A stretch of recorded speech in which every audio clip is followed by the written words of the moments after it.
आवरण कार्यक्रम में आज मुझे श्री अजीत पाल त्यागी जी ने आमंत्रित किया। मैं उन्हें हृदय से धन्यवाद देते हुए स्वर्गीय राजपाल त्यागी जी की स्मृतियों को नमन करता हूं। उनकी पुण्य स्मृति में कल उनकी पावन पुण्य तिथि है। इस अवसर पर उनके श्री चरणों में नमन करते हुए विनम्र श्रद्धांजलि अर्पित करता हूं। बहनों और भाइयों, माता पिता का त्याग और उनकी साधना उनके पुत्र के कार्यों में झलकती है। आज उनके माता और पिता का जो तपस्या थी, जो साधना है, लोक कल्याण के प्रति समर्पण का भाव है, आज उसी का परिणाम है। श्री अजीत पाल त्यागी लगातार यहां से विधायक बनकर के अपने पिता के उन कार्यों को निरंतरता प्रदान कर रहे हैं। आप सबका यह उत्साह उस प्रेम को और उस सेवा को आज यहां पर प्रस्तुत कर रहा है। बहनों और भाइयों, आज मुझे गाजियाबाद में आने का अवसर प्राप्त हुआ। गाजियाबाद अपनी पहचान रखने वाला एक जनपद, भगवान दुग्धेश्वर नाथ का पावन जनपद, हिंडन नदी जिस जनपद को भी सिंचित करती है, अपनी हस्तशिल्प के लिए जगविख्यात गाजियाबाद जनपद। लेकिन एक दशक पहले गाजियाबाद जनपद की स्थिति क्या हो गई थी? दिल्ली का प्रवेश द्वार हो गया था। और प्रवेश द्वार की स्थिति कैसी थी? जिसके नाम लेने से लोग भयभीत होते थे, आने का साहस नहीं करते थे। गंदगी यहां की पहचान थी। यहां की गुंडागर्दी पे फिल्में बनती थी। लोग गाजियाबाद के नाम पर ये मान करके चलते थे कोई बहुत गंदा शहर है। भय और दहशत का माहौल था। अराजकता चरम पर थी।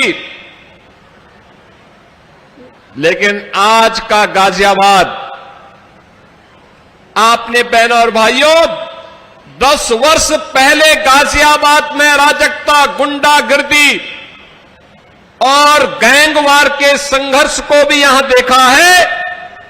और आज सुशासन के मॉडल के तहत आज का नया गाजियाबाद जो पहचान बना रहा है, वह भी आज आप सबको दिखाई दे रहा है।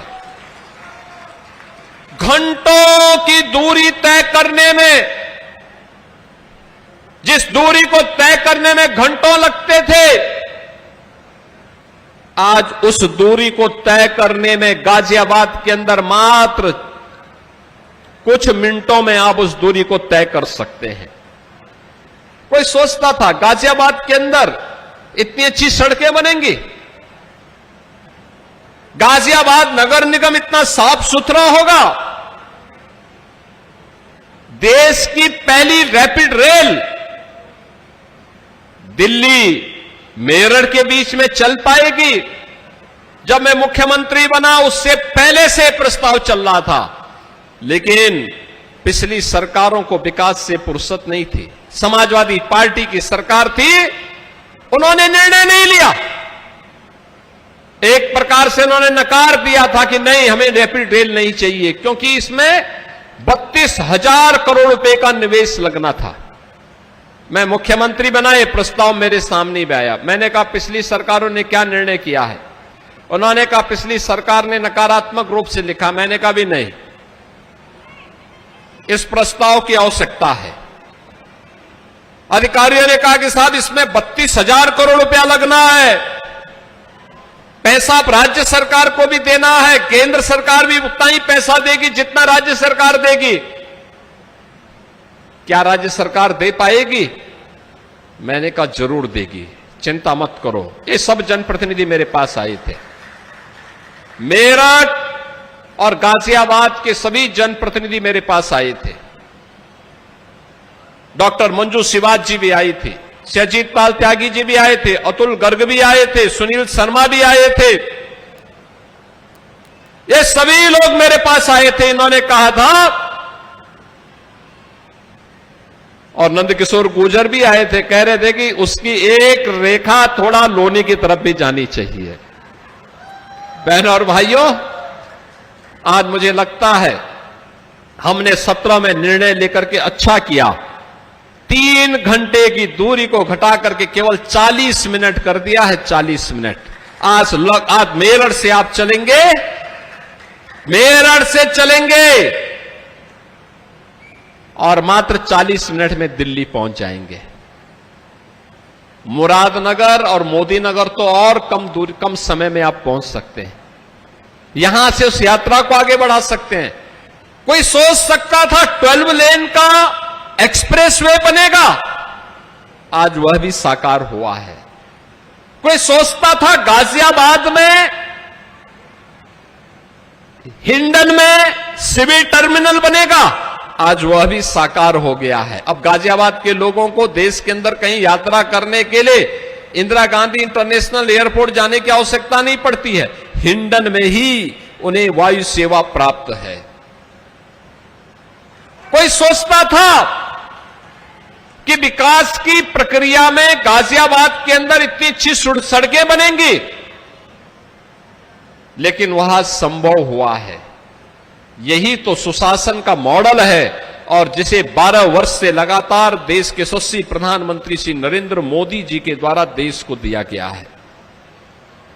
यह मॉडल याद रखना, सुशासन तब आता है जब कानून का राज आता है, और कानून के राज के लिए अपराध और अपराधियों के प्रति जीरो टॉलरेंस की नीति अत्यंत महत्वपूर्ण होती है, कारगर साबित होती है। जहां सुरक्षा होगी वहां सुशासन आएगा, जहां सुशासन आएगा वहां समृद्धि आएगी, और जहां समृद्धि आएगी वहां विकास अपने आप दौड़ता हुआ दिखाई देगा। वहां निवेश आएगा, वहां रोजगार का सृजन होगा, नौजवानों के हाथों को काम मिलेगा। आज गाजियाबाद एनसीआर का सचमुच अब उसका मोह ही नहीं है, प्रवेश द्वार ही नहीं है। अब दिल्ली के ग्रोथ इंजन का काम गाजियाबाद कर रहा है। ग्रोथ इंजन के रूप में अपनी भूमिका का निर्वहन गाजियाबाद कर रहा है। बहनों और भाइयों, यह तब संभव हो पाया है जब अच्छे जनप्रतिनिधियों को आपने चुनकर के भेजा है, अच्छे लोगों को चुनकर के भेजा है, परिणाम आपके सामने आया है। और अभी जो आज कुछ शिलान्यास हो रहे हैं, कुछ की बैठक मैंने ले ली है, उस बैठक में फिर पैसा आ रहा है, वह पैसा यहां की गति को और तीव्र गति से आगे बढ़ाएगा। बहनों और भाइयों, विकास की योजनाओं के लिए कार्य योजना बनना, जनप्रतिनिधियों के प्रस्तावों को उसमें समाहित करना और फिर उन प्रस्तावों को द्रुत गति से आगे बढ़ा करके विकास में तब्दील कर देना, यह परिणाम देगा, यह रिजल्ट देगा। लेकिन इसके लिए फुर्सत चाहिए। आप मुझे बताओ ना, 2017 के पहले जो लोग प्रदेश में शासन करते थे क्या करते थे? 12 बजे सोकर के उठते थे, 2 बजे तक तैयार होते थे, फिर खा पी करके उनके जिम जाने का समय हो जाता था। जिम से वापस आए तब तक उनकी अपनी मंडली बैठ जाती थी, और फिर देर रात्रि तक मंडली जो बैठती थी, मंडली जो सस्ती थी, कभी हटती नहीं थी। कैसे प्रदेश चल रहा था? तब प्रदेश में दंगे होते थे, कर्फ्यू लगता था, बेटी सुरक्षित नहीं थी, व्यापारी भी सुरक्षित नहीं था, कोई नीति नहीं थी, सरकार की नियत भी नहीं थी। परिणाम था निवेश भी नहीं आता था, रोजगार भी नहीं आता था। कभी सरकारी नौकरी निकल भी गई तो उस नौकरी के नाम पर भी डकैती पड़ती थी। मुझे अफसोस होता है, कांग्रेस की सरकार में स्वर्गीय राजीव गांधी जी प्रधानमंत्री थे, उन्होंने कहा था कि मैं 100 रुपए भेजता हूं, नीचे केवल 15 पहुंचता है। बहन और भाइयों, ये 85 पैसा कौन खा जाता था? ये 85 हिस्सा कौन खा जाता था? ये 85 हिस्सा वही था जो जनता ने टैक्स के रूप में दिया था। वह किसी छात्र की छात्रवृत्ति रही होगी, किसी वृद्धा महिला का पेंशन का पैसा रहा होगा, किसी निराश्रित महिला का पेंशन का पैसा या किसी दिव्यांगजन के पेंशन का पैसा रहा होगा। उस पैसे से किसी गरीब का मकान बन सकता था। उस पैसे से किसी गरीब को आयुष्मान भारत का 5 लाख रुपए का स्वास्थ्य बीमा का कवर मिल सकता था। उस पैसे से किसी गरीब के चेहरे पर मुस्कान लाई जा सकती थी। उस पैसे को एक साथ जमीन पर उतारते तो ये हाईवे बन सकते थे, रैपिड रेल बन सकती थी, मेट्रो का संचालन हो सकता था, एयरपोर्ट बन सकता था। लेकिन इस 85 पैसे को जमीनी धरातल पर उतारने के पहले ही कांग्रेस और समाजवादी पार्टी के लोग डकैती डाल देने का काम कर देते थे। पैसे में पहले ही डकैती पड़ जाती थी तो जनता के पास कहां से पैसा आता? गरीब को कहां से राशन मिलता? गरीब को कहां से आयुष्मान भारत की सुविधा का लाभ मिलता?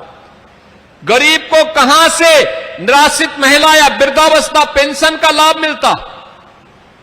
इसके लिए प्रयास करने पड़ते हैं, प्रयास करना पड़ता है, तब परिणाम आता है।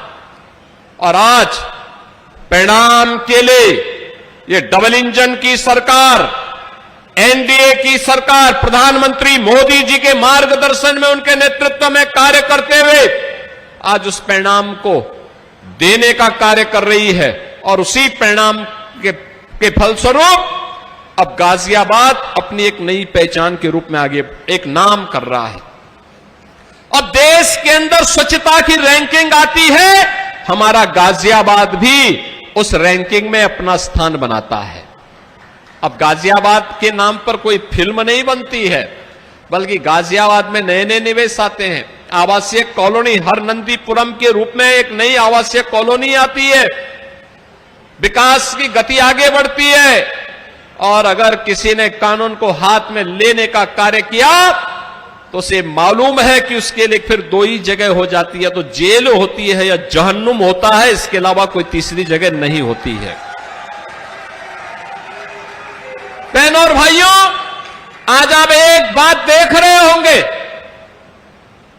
कांग्रेस और समाजवादी पार्टी आज आस्था की बात कर रही है। आस्था की बात, इनके मुंह से आस्था की बात बड़ी हास्यास्पद लगती है। ये कौन लोग हैं जो आज आस्था की चर्चा कर रहे हैं? ये वही लोग हैं जिन्होंने कभी कावड़ यात्रा पर रोक लगाई थी। इनको हर हर बम बम पर इनको आपत्ति थी। किसी व्यापारी पर बम फेंकने पे इनको आपत्ति नहीं होती थी, कट्टा और बम बनाने में इनको आपत्ति नहीं होती थी, लेकिन हर हर बम बम बोलते हुए चलने वाले शिव भक्तों पर इनको आपत्ति होती थी। इनको इस केसरिया रंग से ही चिढ़ होती थी। ये वही लोग हैं जिन्होंने श्री कृष्ण जन्माष्टमी के पर्व और त्योहार को रोका था, जिन्होंने रामनवमी की शोभा यात्रा को प्रतिबंधित किया था, जिन्होंने दुर्गा पूजा के पंडालों पर रोक लगाने का काम किया था। ये वही सपा है, ये वही कांग्रेस है। मैं 17 में आकर के बहुत चकता जब कावड़ यात्रा का समय आया, बैठक हो रही थी, पुराना शासनादेश निकाला गया तो शासनादेश में था कि कावड़ यात्रा से दंगे हो सकते हैं, इसलिए उसको रोका जाना चाहिए, और कोई निकलता है तो घंट, घड़ियाल, शंख, इन सब को रोका जाना चाहिए। अधिकारी मेरे पास लेके आए, मैंने कहा भी क्या आप लोगों ने तैयारी की है? उन्होंने कहा साहब ये होता रहा है, शांतिपूर्ण ढंग से निपट जाएगा, उसके बाद कोई करने की आवश्यकता नहीं पड़ेगी। मैंने कहा भी नहीं, ये कावड़ यात्रा है, नोट करना, शिव भक्तों की यात्रा है, देवादिदेव महादेव के प्रति समर्पण की यात्रा है। हर तबके का व्यक्ति जाता है, दलित भी, वंचित भी, पिछड़ी जाति का व्यक्ति भी, हर शिव भक्त मस्ती के साथ भगवान शिव के भक्ति में लीन होकर के इस यात्रा में भाग लेता है। हमारा काम उन्हें सुविधा देना है, सुरक्षा देना है। हम सुरक्षा दें, हम सुविधा दें और कहीं कोई प्रतिबंध नहीं करना है।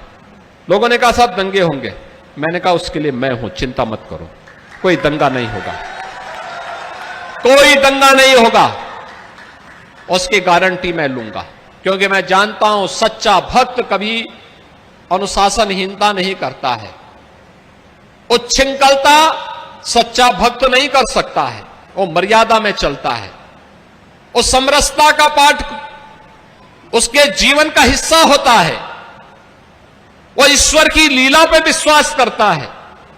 कहा कि मैंने कहा ये यात्रा होनी है, और बहनों और भाइयों आप देखते होंगे देश के अंदर सबसे बड़ी कावड़ यात्रा कहीं से निकलती है तो यात्रा निकलती है हरिद्वार से गाजियाबाद के बीच में निकलती है। लोग उत्सुक होते हैं, अब लोग उसमें देखने आते हैं, विदेशी भी आते हैं, कैसे होता है, कैसे पैदल चलते हैं, इतनी बड़ी यात्रा, इतनी लंबी दूरी कैसे पैदल तय हो जाती है। यह भारत के अंदर ही संभव है। जिन्होंने आस्था के इस महत्व को नहीं समझा था, वे कभी राम मंदिर का विरोध करते थे और कभी कावड़ यात्रा का विरोध करते थे, श्री कृष्ण जन्माष्टमी में रोक लगाते थे। लेकिन आज मैं कह सकता हूं अब कोई कावड़ यात्रा को रोक नहीं सकता है, क्योंकि शिव भक्त अब मजबूती के साथ आते हैं। बहनों और भाइयों, बहुत शीघ्र फिर से कावड़ यात्रा आने वाली है। मेरी अपील होगी सभी कावड़ संघों से और सभी शिव भक्तों से, यह आयोजन हमारा अपना है, उसके मर्यादा को, उसके अनुशासन को हमें स्वयं बना के रखना है। हमें किसी विरोधी को अवसर नहीं देना है। बाकी तो ये डबल इंजन की सरकार सारा काम करेगी, कोई समस्या नहीं आएगी। लेकिन हम अपने स्तर पर कहीं भी कोई अनुशासन भंग न करें। बेहतर समन्वय प्रशासन के साथ आप बना देंगे तो भव्य तरीके के साथ हम इस कावड़ यात्रा को निकालने का प्रबंध करवा देंगे। और अब तो कावड़ मार्ग ही बन गया है यहां से हरिद्वार तक का। और बहनों और भाइयों, ये होती है आस्था को सम्मान। आस्था को सम्मान वह है जो दुग्धेश्वर नाथ मंदिर में आज एक कॉरिडोर का निर्माण हो रहा है, और पुरा महादेव में आदि योगी की भव्य प्रतिमा और एक भव्य कॉरिडोर का निर्माण हो रहा है। श्री राजकुमार सांगवान जी यहां पर है, भव्य कॉरिडोर का निर्माण हो रहा है। अयोध्या में राम मंदिर का निर्माण होने के साथ ही अयोध्या एक नई अयोध्या के रूप में हम सबके सामने है। काशी में काशी विश्वनाथ धाम है, विंध्यवासिनी में मां विंध्यवासिनी धाम है। ये सभी पवित्र तीर्थ स्थल फिर से जगमगाते हुए दिखाई दे रहे हैं। यह है आस्था का सम्मान। आस्था वह नहीं होती है जिसको सपा और कांग्रेस वोट बैंक के लिए भुनाना चाहते हैं। और बहनों और भाइयों, आज मैं इस अवसर पर आप सबके बीच में आया हूं आपसे कहने के लिए। मुझे अजीत पाल त्यागी जी ने कहा कि मेरे पूज्य पिता की पुण्यतिथि है, उनकी मूर्ति का अनावरण होना है। मैंने कहा मैं कहीं भी रहूंगा, मैं जरूर आऊंगा, चिंता मत करना, मैं जरूर आऊंगा। और बहनों और भाइयों, ऐसे राजनेता को जिन्होंने जनता के दिल में स्थान बनाया हो, प्रदेश सरकार में अपनी सेवा दी हो, ऐसे स्वर्गीय राजपाल त्यागी जी की इस भव्य प्रतिमा के अनावरण कार्यक्रम में आज मुझे आने का अवसर प्राप्त हुआ है। और इसी बहाने मुरादनगर और मोदी नगर की विकास परियोजनाओं को 668 करोड़ रुपए की 90 परियोजनाओं का आज यहां पे लोकार्पण और शिलान्यास हो रहा है। इसका भी मुझे दोनों विधानसभाओं के हमारे दोनों विधायक और दोनों सांसद, यानी दोनों विधायक सैयदजीत पाल त्यागी जी भी हैं, डॉक्टर मंजू सिवाच जी भी हैं। सांसद गाजियाबाद से हैं श्री अतुल गर्ग जी और बागपत से हैं श्री राजकुमार सांगवान जी। इन सबके साथ साथ इसका लाभ इन दोनों विधानसभाओं की जनता जनार्दन तो लेगी ही, पूरा गाजियाबाद लेगा और इन सब मार्गों से गुजरने वाली हर जनता लेगी। इन सबको मैं इन विकास परियोजनाओं की हृदय से बधाई देता हूं, अपनी शुभकामनाएं देता हूं। विकास कैसे होता है अब हमारा एनसीआर बता रहा है। देश की पहली रैपिड रेल चल रही है, 12 लेन का एक्सप्रेसवे भी चल रहा है और मेरठ से हरिद्वार के बीच, मेरठ से हरिद्वार के बीच में भी हम गंगा एक्सप्रेसवे को ले जा रहे हैं और मेरठ से प्रयागराज के बीच में इसकी यातायात प्रारंभ हो चुकी है। ईस्टर्न एंड वेस्टर्न पेरिफेरल वे का निर्माण हो चुका है। हजारों करोड़ रुपए का यह निवेश, और अभी प्रधानमंत्री जी के कर कमलों से हम लोगों ने उत्तर प्रदेश के 5वें international airport, Noida international airport Jewar के लोकार्पण का कार्यक्रम भी किया है। दिल्ली देहरादून एक्सप्रेस वे, यह भी एक पहचान दिला रहा है। बहनों और भाइयों, यह विकास की वह कड़ी है जो ग्रोथ इंजन के रूप में आने वाली पीढ़ी के लिए यह इंफ्रास्ट्रक्चर एक नई पहचान बनने जा रहा है। अब तो हमारे सामने हम लोग यहीं से कुछ दूरी पर यमुना अथॉरिटी में फिल्म सिटी का भी निर्माण करने जा रहे हैं। वहां फिल्म सिटी बन रही है, अपैरल पार्क बन रहा है, टॉय पार्क बन रहा है, मेडिकल डिवाइस पार्क बन रहा है। देश की सबसे बड़ी इलेक्ट्रॉनिक सिटी का भी निर्माण हम वहां करने जा रहे हैं। नौजवानों के लिए ढेर सारे रोजगार की सुविधाओं को वहां लेकर के आ रहे हैं। बहनों और भाइयों, यह तब होता है जब निर्णय लेने की सामर्थ्य होती है और अच्छे जनप्रतिनिधि चुने जाते हैं। और मैं धन्यवाद दूंगा, आप लोगों ने अच्छे जनप्रतिनिधि चुने और अच्छे जनप्रतिनिधि चुन करके आज विकास की इस प्रक्रिया को मजबूती के साथ आप आगे बढ़ाने में अपना योगदान दे रहे हैं। मैं एक बार फिर से इन परियोजनाओं के लिए आप सभी को बधाई देता हूं।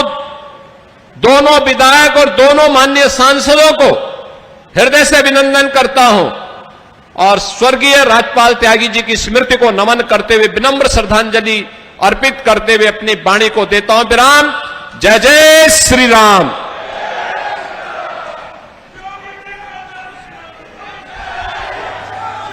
साकार होगा हर प्रयास। तो देखिए, 78 विकास परियोजनाओं का सीएम योगी आदित्यनाथ ने लोकार्पण किया और इसी के साथ साथ विपक्ष पे जमकर निशाना भी साधा। तो देखिए, रैपिड रेल से गाजियाबाद को लाभ मिला है।